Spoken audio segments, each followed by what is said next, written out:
Hi, this is video 2 in our series on the most common mistakes that investors make when they buy property.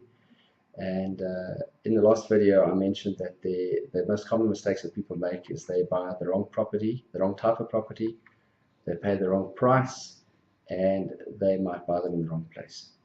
So I'm Neil Forster from Organic Growth. I'm a property investment coach.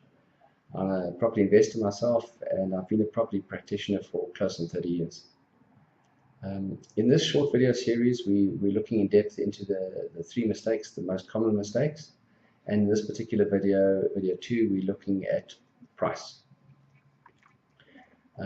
Now, if you're an investor, you need to get into the mindset of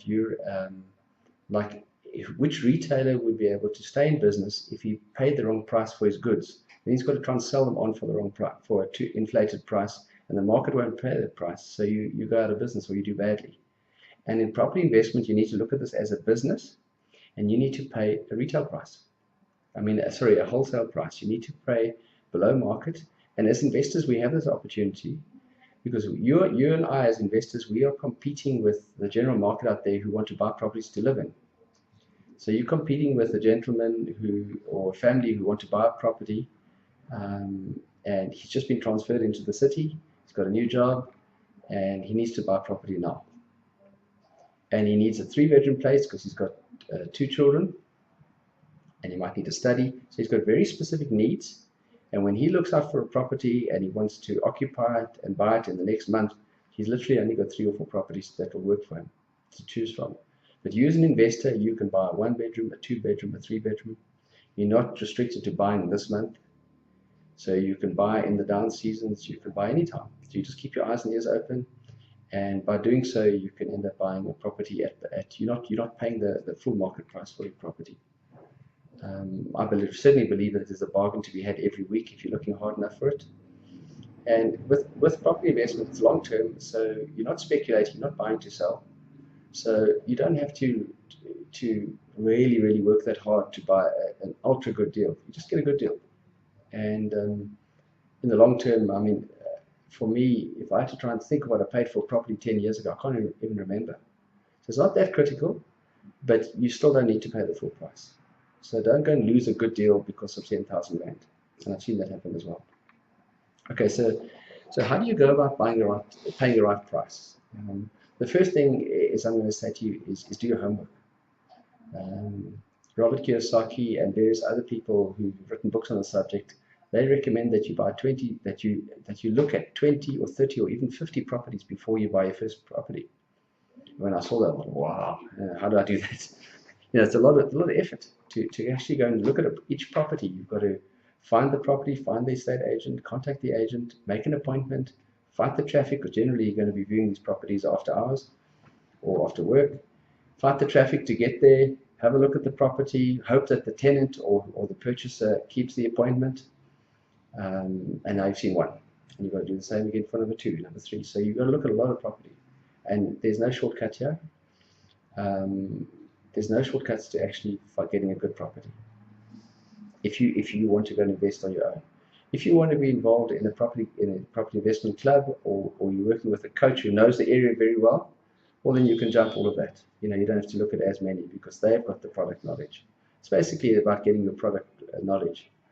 So the idea of Robert Kiyosaki and the like saying go and look at 20, 30, 40, 50 properties that's a message to the investor who wants to go and do it himself.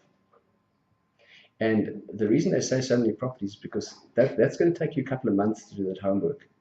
And in that time period, you're going to be able to establish the correct pricing. You're going to establish the demand, the tenant demand. You're going to see what's available. And when you talk to different estate agents in the area, you'll find very quickly that some of them are experts in leasing, some are experts in renting, in sales, and not many of them are experts in both. So in your process of you're looking at these 20, 30, 40, 50 properties, you're going to find the correct agent to buy through, because you'll find that some agents, they always overvalue properties because that's how they get their mandates. And you find other agents who will undervalue properties to enable a quick sale. So you get a feel for what type of agents you're dealing with. It helps you select your agents. It helps you select the properties. So there's no shortcuts here if you want to do it on your own. The next way you can make sure you don't pay the wrong price is obtain deeds office information. Now, every property that is sold is registered in the deeds office, and there are records available to you, the public. Um, there are records available of transfers in a particular complex. Say you select a complex that you want to buy. You can go and do research on that complex and see what the last 10 sales in the complex were, and what price they were, and what rate per square meter they were paying. So it's very valuable information you can get. You just have to do the homework.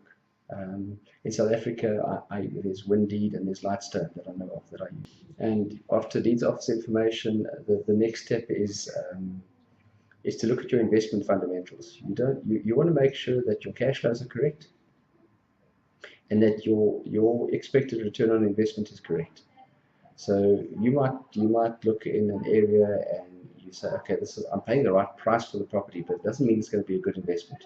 You need to look at the rental and the levies and those kind of things as well.